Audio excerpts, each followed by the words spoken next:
Magluluto po tayo ngayon ng binayabasang bangus. Ilalagay po natin itong bayabas dito.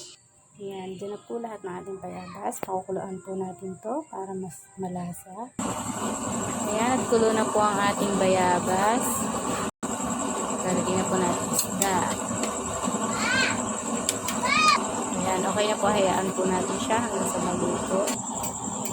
Sili.